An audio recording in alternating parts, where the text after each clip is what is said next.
Alors, nous voici de retour dans le parloir de la maison mère des Petites Franciscaines de Marie, pour une nouvelle émission donc du conte, l'émission du conte de notre ami Jean-Claude Turcotte. Merci d'être des nôtres comme ça à chaque semaine sur les ondes de TVCO pour cette belle aventure, ce voyage pratiquement dans le temps que nous faisons en compagnie de notre ami Jean-Claude, notre conteur national. Salut Jean-Claude.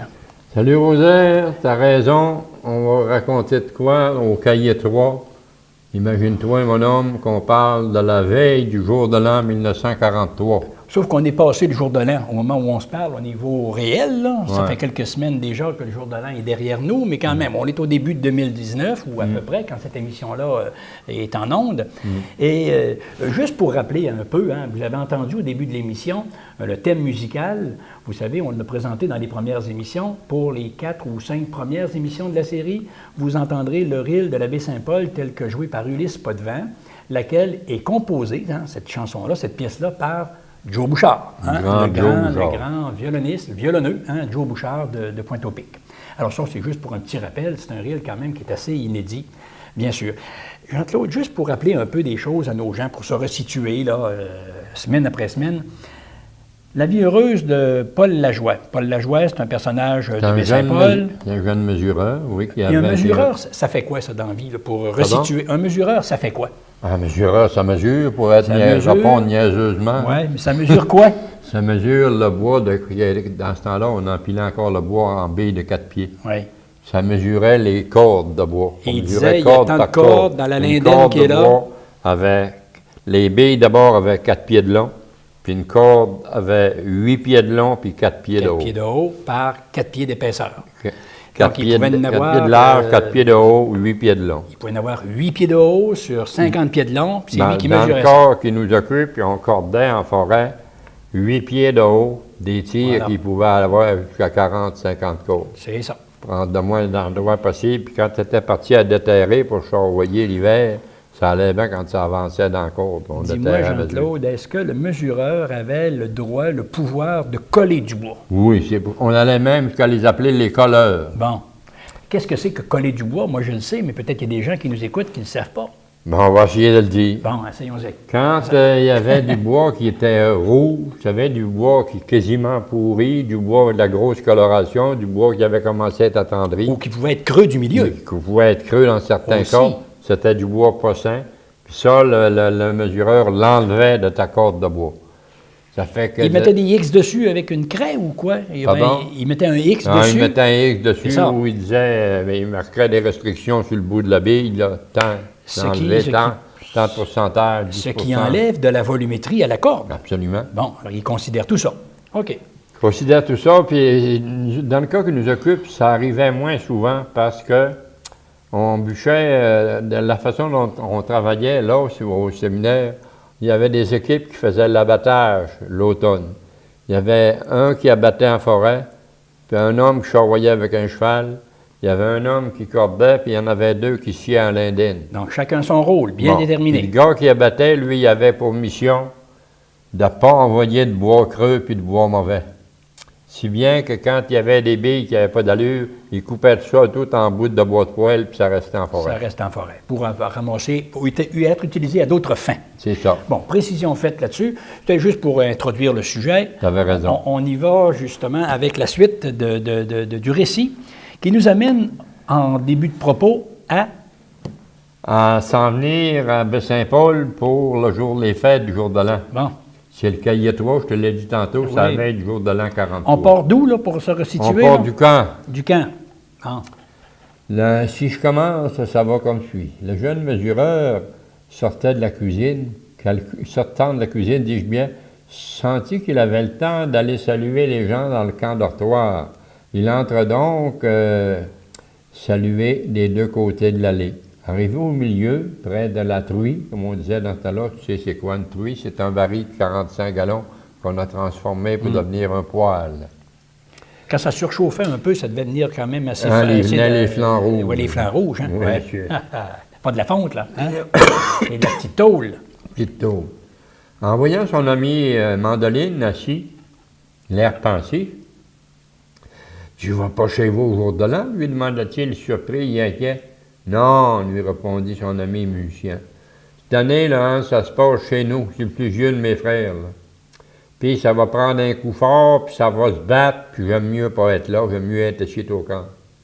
Tu resteras joue bien pas ici, sans fêter. Viens-t'en avec moi, viens. Chez nous, on s'amuse, on rit, on danse, on prend un coup pas trop fort, puis il n'y a jamais de bataille. Mais on le prend avec du fort, par exemple. Oui, avec du fort. Es-tu fou? M'amener à Saint-Paul avec toi, que tes parents vont dire? Ils vont dire, salut, bienvenue, les amis de petit Paul sont nos amis. Envoie, fais ton pack-sac, n'oublie pas ta chemise carottée puis ta mandoline, puis viens-t'en. Il y a 2 automobiles qui nous attendent. Ça n'a pas de bon sens de lui répondre son compagnon musicien. T'as-tu compris? Tu t'en viens avec moi chez nous, au du monde au grand cœur, on va avoir soin de toi. Viens-t'en, viens-t'en, puis petit Paul, en lui tirant le bras. L'autre se leva, presque en souriant, et lui dit, je ramasse mes affaires, puis je te suis. Je t'attends à mon camp, tu vas voir, tu ne le regretteras pas, fit le jeune mesureur en sortant.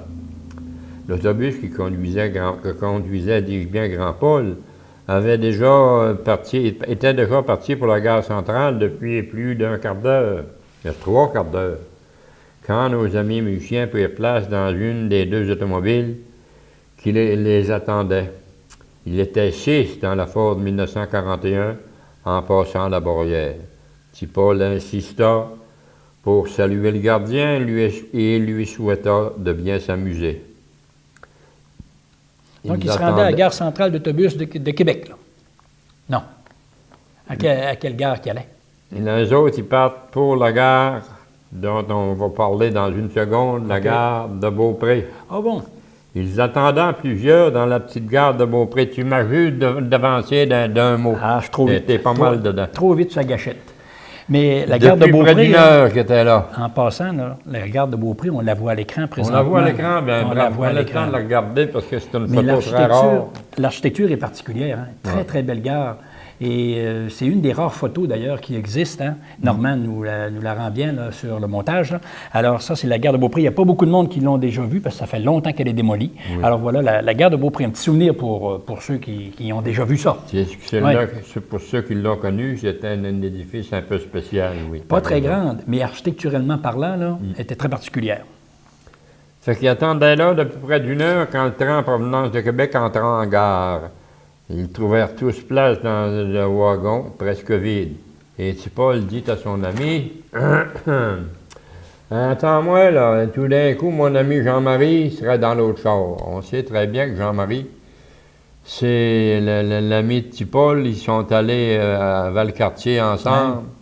Ouais. Lui est devenu champion tireur. Il est bourré de pindelettes de championnat. Tireur d'élite. Oui, puis c'est le frère de la femme de Léopold, là-bas, à Baie-Saint-Paul, naturellement. Ouais. La belle Gabrielle. Je cherchais le nom, puis le nom ne venait pas.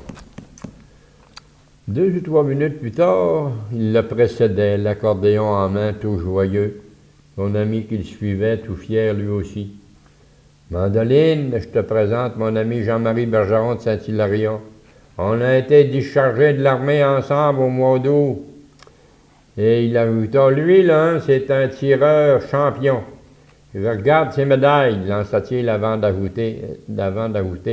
Et même, en même temps que j'arrivais, moi, travailler ici à Abitibi, là, lui, il commençait comme soudeur à Sorel, au chantier maritime. C'est assez, là, reprends ton souffle, lui lança Jean-Marie, tandis qu'il tenait encore la main de l'autre musicien. Mon nom, c'est Alain Côté, mais tout le monde m'appelle Mandoline. Petit Paul m'a parlé de toi dans ses lettres, hein, reprit Jean-Marie, et il l'ajouta. J'ai hâte de pouvoir faire de la musique avec toi. On essaie de ça de là? Ben oui. Donne-nous ta note, puis on s'accorde, ajouta le jeune musicien. Jean-Marie s'empressa d'obéir, tandis qu'Alain sortait son instrument de son pack-sac et que petit Paul ouvrait son étui. Pendant que je chantais encore la note, c'est un beau mot, la note à chanter encore, parce que l'accordéon, il est capable de la garder. Il est capable de prolonger le son. Ouais. Les 2 autres s'étaient déjà ajustés. « T'as pas en peur, là, fit Jean-Marie. J'ai jamais joué avec vous autres, vos 2 ensemble. » Petit Paul répliqua. « C'est pareil comme si tu jouais rien qu'avec moi. Faisons le Rille Saint-Anne pour voir. Là.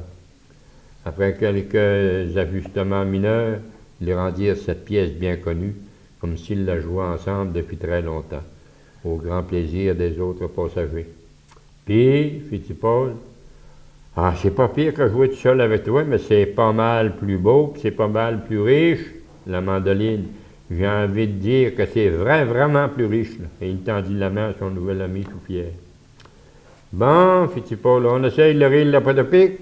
Ah, ça, c'était quand le on grand essayait classique. le rille de la Potopic. Le grand classique. En passant, Jean-Claude, tu parles du rille de Sainte-Anne. Avec le rille de Pointe-au-Pic, c'est probablement les deux rilles les plus connus, les plus joués dans l'histoire musicale folklorique là, au Québec. Du Québec. Et même au-delà. Oui. Et même au-delà. Aux États-Unis, dans le Canada anglophone, c'est les deux pièces les plus présentes dans le folklore. On les entend partout. Partout. Tu as absolument raison. Mais j'ai jamais réussi à faire la preuve, le rille de Sainte-Anne, de quelle Sainte-Anne il s'agissait, par exemple. Est-ce que c'est Sainte-Anne de Beaupré ou Sainte-Anne de la Pérade? Ou Sainte-Anne de la Pocatière? Ou Sainte-Anne de Bellevue? Il y a des Sainte-Anne. Ah, il y en a beaucoup. Quelle Sainte-Anne? On peut présumer que c'est Sainte-Anne de Beaupré. Ça a Mais du bon sens. on se garde une petite gêne Ça a là-dessus. du bon sens. Mais il n'y a jamais eu de preuve, comme moi je n'ai pas trouvé. Parenthèse. Ça peut être n'importe quel autre Saint-Anne, parce qu'on se rappelle que Joe Bouchard, il a décidé d'aller vivre à l'île d'Orléans, rien que sur la fin de sa carrière. Hein. Mm-hmm.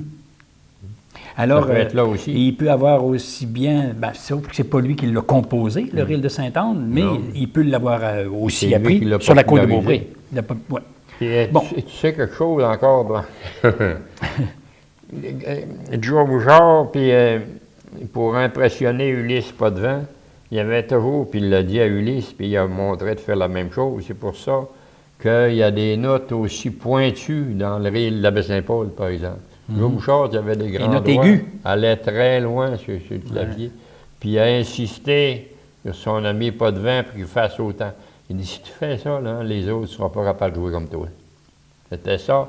Leur marque, eux autres, va faire un rire que les autres ne seront pas capables de copier. C'est ce qui distingue les grands violonneux des autres qui sont moins connus. Moyennement bons. Bon. Ça fait qu'une quick note, je te dérange avec tous mes discours, moi, là. Hein? Bon. Le conducteur attendait pour poinçonner. Vois-tu, il avait commencé à jouer, puis le conducteur attendait pour poinçonner leur billet, tout souriant lui aussi. Puis d'ajouter, je ne pensais pas d'avoir un voyage aussi joyeux. Continuez, messieurs, s'il vous plaît. Vous avez beaucoup de talent. Et il continua sa tournée. Quelques instants plus tard, il lançait, voyons, je dis bien, il lançait, parce qu'on parle du conducteur. Grand Pointe, prochaine station. Quand le train s'arrêta, Petit Paul et Alain jouaient ensemble la pièce que le jeune homme avait composée en forêt, ainsi que Jean-Marie, afin que Jean-Marie dise, je puisse la jouer avec eux autres le plus vite possible. Et ce morceau était devenu quasiment leur pièce fétiche. Quand le train arriva à Saint-Paul, là, on va montrer une autre gare, hein, José. Là, je pense que Normand peut nous la montrer à l'écran. La gare de Baie-Saint-Paul, avec, vous voyez l'inscription en haut, hein, Baie-Saint-Paul, en haut à droite sur la photo, et un groupe de passagers. C'est pas nécessairement notre famille, là, mais c'est un groupe de voyageurs à peu près de la même époque, qui sont devant la gare de Baie-Saint-Paul. Très bien là-dessus. Oui, alors voilà, une gare qui elle aussi est disparue, mais c'est un beau rappel avec cette photo-là qu'on vient de voir. Quand le train arriva à Baie-Saint-Paul, Jean-Marie avait déjà maîtrisé ce nouveau rille au grand plaisir de ses compagnons. Mais ce n'était pas le cas pour les passagers qui s'en allaient vers la Malbaie et qui, eux, perdaient leurs musiciens. Sur le quai de la gare, M. Tibleu, le taxi était là. Paul est là en lui disant « Voulez-vous nous conduire sur Paul, s'il vous plaît? »« Bien sûr, embarquez. » Les petits garçons, « Suivez-moi, » dit-il en les précédant vers son auto. En ouvrant le coffre arrière, il leur dit « Mais je ne suis pas capable de vous rendre jusque chez vous dans la goudonnerie. Là. Le plus loin que je peux aller, c'est sur Hercule-Larouche. » On parle d'Hercule-Larouche, le même Larouche d'aujourd'hui où sont les autobus. Larouche sur le chemin Saint-Laurent, oui. Je connais très bien M. Larouche. Il va se faire plaisir d'atteler et venir nous conduire, lui. et le brave taxi de les amener, qu'à un quart jusque chez M. Larouche. Rendu là, ils lui donnèrent la pièce qu'il lui demandait pour son dérangement. « Merci beaucoup, fit-il, alors que Tipol frappait déjà à la porte. C'est M. Larouche lui-même qui vint ouvrir. « Tipol, comment ça se fait que tu arrives ici en noirceur, toi, la veille du jour de l'an? Entrez, voyons, assisez-vous. Mais, donne-le donc de bonne tasse de thé, s'il vous plaît, là. Pendant qu'elle nous sert, là, Tipol, là, tu vas-tu me compter ça, toi, là? T'as bien compris, là? » fit M. Larouche, en s'approchant de lui. M. Larouche, il fallait que ça entende la musique vite. Ce qui nous permet de faire une petite pause, si tu veux. On va reprendre une tasse de thé en même temps que se reposer, si tu veux. On va se reposer un petit peu, puis au retour de la pause, on enchaîne le récit. À tout de suite.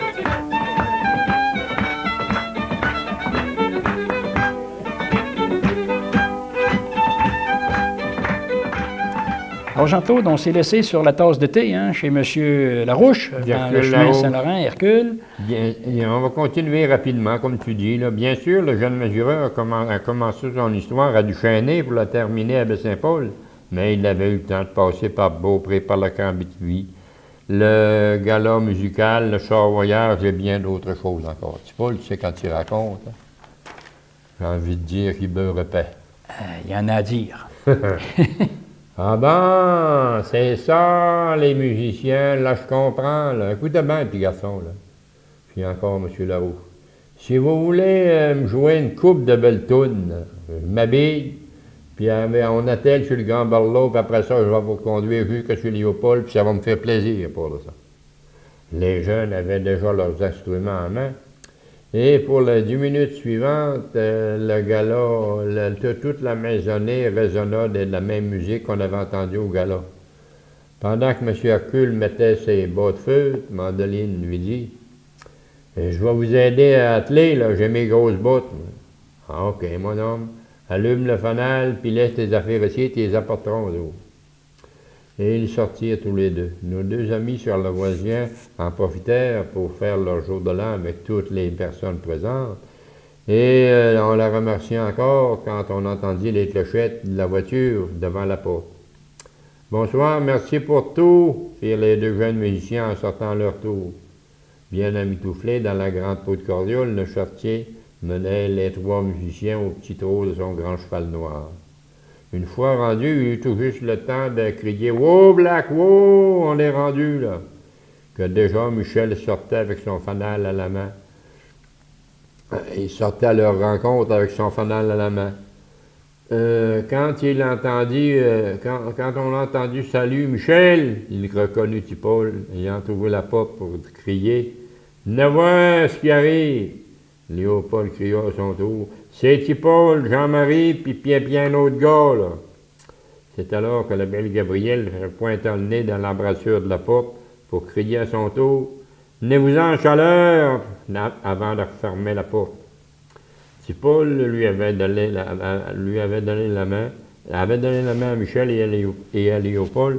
Il avait voulu aussi payer M. Larouche, qui avait refusé catégoriquement, prétextant « Je l'ai eu, ma paye, chez nous, avant de partir. » Il expliqua, dis-je, à Léopold et à Michel que les trois musiciens lui avaient donné un petit récital avant de partir. Tipol se jeta dans les bras de la belle Gabrielle et éclata en sanglots. Elle pleura un peu avec lui avant de le consoler. J'avais hâte de te serrer dans mes bras. Je savais que je m'avais ennuyé, mais que je m'étais ennuyé du bien, mais pas tant que ça. Elle embrassa Jean-Marie, son petit frère, versa encore quelques larmes, embrassa aussi Alain Côté, qui s'essuya un œil, avant d'embrasser Cécile, qui lui demandait son manteau. Quand les musiciens, les 40 présentations furent terminées, dis-je bien, Léopold dit à haute voix « J'aimerais ça en savoir plus, moi. » « Moi aussi, ajouta Michel. » Tipol commença par questionner. « Entendez-vous Madame Germaine puis son capitaine pour le jour de l'an? »« Ben, là, dans sa dernière nuit, répondit Cécile, ils nous ont promis une surprise, mais on n'en sait pas plus. »« Tipol, s'il vous plaît, on attend près de toi, fit Léopold anxieux. » Il commença alors par le char voyage qui avait commencé après la belle bordée de neige du 12 décembre. l'ébauchement bien entretenu de Bosse-François, la fête de Noël, la messe de minuit, les trois Rédemptoristes avec Jean-Pierre, Jean-Charles, dis-je bien, la musique et les chants de Paul et de ses amis, l'hôtel dans le camp et la visite de François, Marie-Blanche et Léo. C'est qui Léo? Sans qui Michel? Il n'avait pas encore réussi à rouler sa cigarette. Il attendait la bouche ouverte. Léo, commença le narrateur, toujours debout, c'est un jeune Huron, comme Marie-Blanche, qui se cache pour pas aller à la guerre. Ah! Il précisa comment il l'avait trouvé, lui et Grand-Paul, un poignet cassé, l'intervention de son ami qui lui avait remis tout en place, les visites quotidiennes des Yempi, on se rappelle que les Yempi vont là, son déménagement sur la terre de François et de Marie-Blanche qui en prend soin en y allant le voir tous les jours. Ah bon, ben là, je comprends, là, fit Michel en finissant de rouler sa cigarette avant de l'allumer. Mangez votre soupe, fit Cécile, là, qui les avait servis pendant l'explication de Tipol à son mari. C'est-tu comme je t'avais dit, demanda Tipol à son ami musicien. Mieux encore, fit celui-ci en continuant de savourer la bonne soupe de Cécile. Jean-Marie, prépare-toi, là. Ça va être à toi tantôt, fit Léopold à son jeune beau-frère. Ils ne veulent plus avoir. Hein. La belle Gabrielle intercéda pour son petit frère en disant « Laissons-les manger tranquille. Ils n'ont pas dû manger souvent. Jean-Marie, t'as-tu eu le temps de dîner, toi, là? » « J'ai pas eu le temps d'aller chez Mme Baillargeon. J'ai eu juste le temps de me prendre un sandwich à la gare du Palais, répondit-il en continuant de manger sa soupe. « Ben, tu devais avoir hâte de souper d'abord, fit Léopold. Une chance que j'ai eu les 2 pointes de tarte de la vieille Madame Larouche, autrement, là, je ne sais pas ce que j'aurais fait. » Je me serais pas rendu, là. Ben, goûtez à ça, fit Cécile en leur servant chacun une grande assiette de saucisses, de patates et de légumes.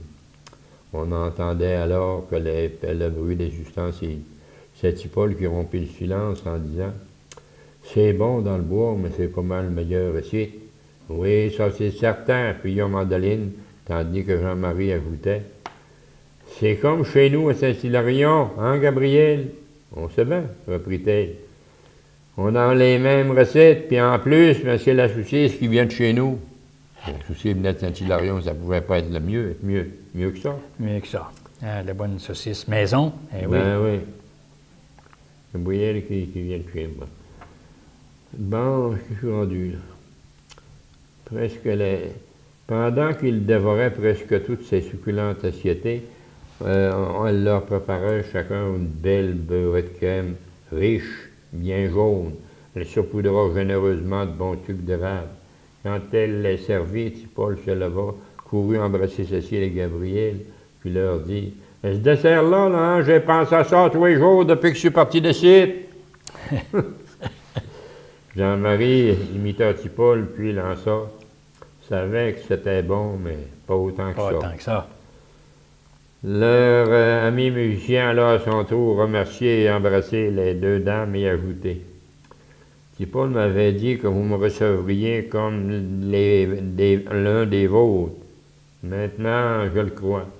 1000 fois merci, dit-il encore avant de se rasseoir et continuer de savourer ce délicieux dessert. Tipol, lui, qui repoussait son assiette vide, se fit demander par Cécile, « Veux-tu que je te fasse encore la moitié d'une avec Jean-Marie? »« Bien sûr, » reprirent les 2 amis. Gabriel reprit alors, « Ben, faites-moi-en la moitié d'une avec Alain, s'il vous plaît, moi. Ben, vous savez que j'ai commencé à manger pour 2, hein? » J'étais enceinte de 6 mois. Ouais. Puis elle revint amicalement tasser un peu le Tipol pour s'asseoir près de lui. Bien près de lui, point. Bien rassasié, quand ils se levèrent de table, Mandoline, alias Alain, leur dit « Chez nous, là, maman m'a montré à laver la vaisselle avec mes 2 sœurs, et mes 2 sœurs le suivent.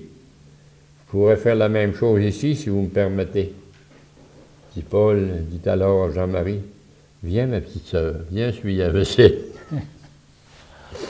Et pour faire de rire, ils lancèrent dans leur nouvelle profession rapidement et ramenèrent toute cette petite...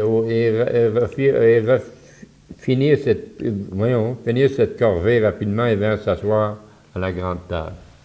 Bon, Léopold, à cette heure qu'on a bien mangé, là, c'est Jean-Marie, c'est à ton tour, mais on t'écoute.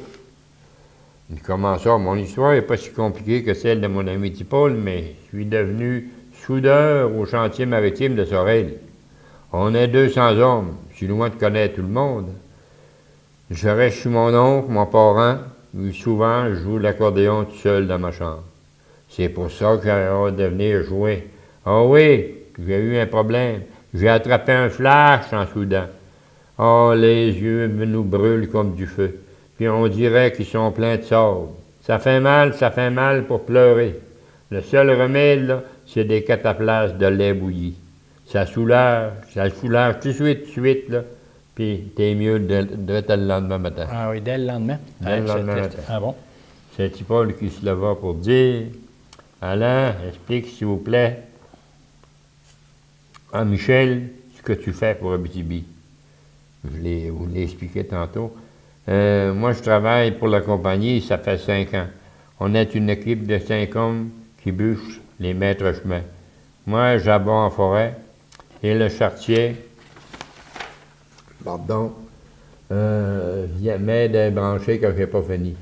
Des fois, quand il y a de la colle, comme on expliquait tantôt, je la coupe en bout puis elle reste là dans le bois. Bob, le beau cheval, lui traîne tout ça à l'indenne, deux longueurs à fois. Puis, les amis nos amis, M. Joe puis Georges, ils coupent en 4 pieds, puis leur somme corde, lui. Michel n'avait pas le temps de questionner que pendant qu'Alain te racontait, Jean-Marie donnait déjà sa note à Petit Paul, qui déjà attendait Mandoline. Il donnait un concert de près d'1 heure à ces gens connaisseurs et amateurs de belle musique. Et les 2 couples allèrent jusqu'à danser tellement ils appréciaient. C'est Léopold qui mit fin à ce petit concert en disant « Ah ben Gabriel est fatigué un peu, là. Écoute, là, elle est rendue à 6 mois. Qu'elle fasse attention, commencer là. à faire attention. » Oui. Bon, conclut-il. « Bonsoir tout le monde, là. À demain. » Petit Paul, fit Cécile, couche avec Jean-Marie dans ta chambre, toi là, puis installe Alain dans l'autre. Bonne nuit, à demain, fit Michel, avant d'ajouter. Je regarde mes autres questions, là. Demain, il va faire clair. Vous savez que vous avez fait de la belle musique. Vous avez eu raison de gagner au gala. Et il commença à baisser la lampe au nafta, il ajouta. N'oubliez pas que demain matin, on mange pas, on boit pas, on va en messe du jour de l'an. Oui, c'est ça qui termine le chapitre, hein? C'est ça qui termine le chapitre, c'est ça qui termine le cahier numéro 3, notre 3e émission. Tu sais, Jean-Claude, animer là, pendant une soirée comme ça, pendant 1 heure, là, faut jouer, hein? Il faut jouer hein? aussi. Il y avait à peu près tout composé, chacun un morceau de musique. Alain, lui, se rappelle des morceaux que jouait sa mère, parce que c'est sa mère qui lui a montré à jouer la mandoline. D'abord, il joue avec la mandoline de sa mère. Okay. Puis, il se rappelle de toutes sortes de choses, puis à un moment donné, un petit bout de ci, un petit bout de ça, puis Petit Paul est capable de turluter ça, lui, en s'en allant travailler. Puis comme il y a le génie de la musique, ben il sort son harmonica, puis il trouve le reste du rythme. Et parlant de mandoline, Jean-Claude, avant que notre émission se termine, je veux dire que j'ai trouvé un Acadien du Nouveau-Brunswick qui joue le reel de la Pointe-au-Pic à la mandoline.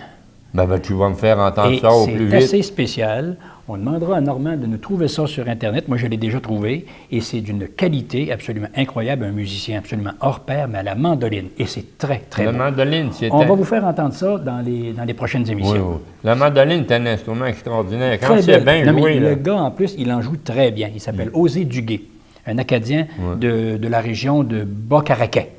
Caraquette ou Caraquette. Fais-nous comme on veut. enregistrer ça, s'il vous plaît, j'aimerais ça en avoir On une met copie. ça dans le collimateur pour une des prochaines émissions. OK? Oublie pas, t'es engagé, là, t'es mis le pied dans la porte. Je suis recherché sur TVCO, moi, là, c'est pas n'importe quoi, là. T'es mis le pied dans la porte, moi, petit gars. Ah, je m'engage, mais il faut que j'exécute, hein, c'est ça. Et là-dessus, Jean-Claude, notre émission se termine. On dit salut à nos gens qui nous écoutent derrière leur petit écran. Merci à la technique, hein, merci à TVCO et à Normand. Jean-Claude, merci pour ton beau conte. Ça On me se fait retrouve donc plaisir. une prochaine émission pour, encore une fois, dans le parloir, la maison mère. Restez de bonne humeur, chers amis. Bye-bye.